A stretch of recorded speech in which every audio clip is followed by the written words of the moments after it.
Hello, this is Solomon Davis, Right Side Trader. Today is August 10th, 2024, and this is my weekly market review where I'm reviewing the NASDAQ 100, that's QQQ, on a quarterly chart, monthly chart, weekly chart, and a daily chart.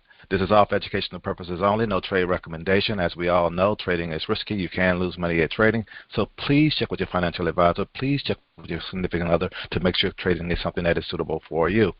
All right, let's jump over to these charts and see what happened. I gave you the warning last week. So the week it did, and it happened on Monday. It happened pretty quick. But as I said, there's really no big surprises in the market.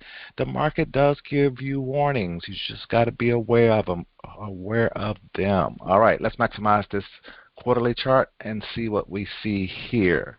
On this quarterly chart, we can see we was above a yearly R1. We've come back down below that yearly R1. We're making a embarrassing looking piercing pattern at the top on a yearly chart, but we got to kind of just be patient here with yearly pivots. We got to see if this thing actually give any confirmation later in the year. So just be patient and see what happens here. But still trade according to your plan and your strategies and all. With what's happening here in the market right now. All right, let's go down to this monthly chart and see what we see here. On this monthly chart, we do have that topping pattern where we had that doji last month. This month, we are forming like an evening star. We did come down below. I have a 9 moving average. I'll let you just know I have a 9 moving average on my chart. Is what I usually have. I don't do the 10. But a lot of people use the 10.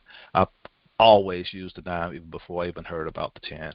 And I'll toss it just talking around and what I see.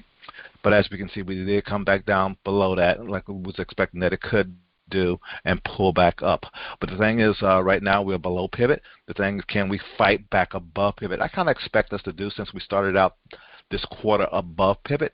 I think by the end of the quarter we may be back above pivot, but this is going to be definitely going to be a tough month getting back above there this month, although we still got quite a few days left in the month. But let's go ahead and go down to this weekly chart and see what we see there. On this weekly chart, let me zoom in a little bit here. We did come down to the 50 moving average. I talked about that could be our possible low where we can get our bounce and look like that may have happened.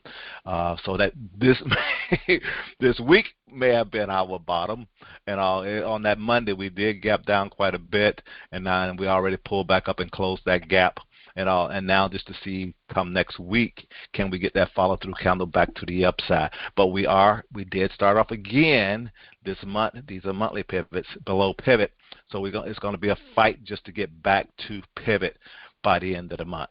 So that's what I'm looking at. Although that's not well, that's about $25 to get back below pivot by the end of the month in the next couple of weeks. So we have to just kind of like wait and see what happens there. But let's go down to the daily chart and see what we see there. On the daily chart, this is where, again, if you was watching this thing a couple of weeks ago, this is why I was saying things were looking pretty bearish. This is how far are we going to go? Have we reached our bottom yet? So once we broke this 450 area right here, this was a little tough area, and this little doji got hung up out there. This market ended up gapping down, forming a bearish pattern. Then it ended up gapping down and gapping down again. And this gap down here gapped down right to our 50 moving average on our weekly chart. So that was our point to say, oh, okay, this is where you can say hope.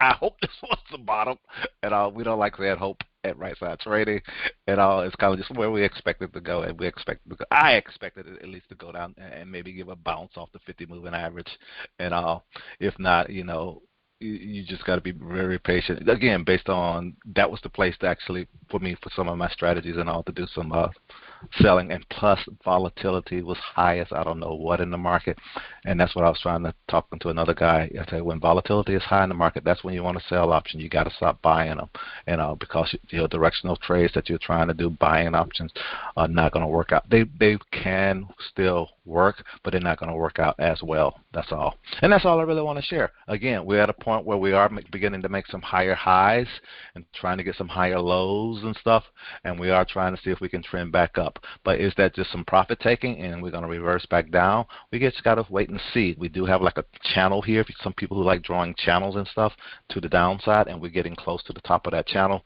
and see if we just can break out of it. And just like you said, we need to get back above this high right here, above 475. And again, we did get a good close this week. We did close above 450. That was good. That's a good sign. Now the next thing is, can we close above this high up here around 475? And that's it. That's all I really want to share. This is Solomon, Right Side Trader. Hope you guys had a great week. Hope you guys have a great weekend, and I'll talk to you later. Have a good one. Bye.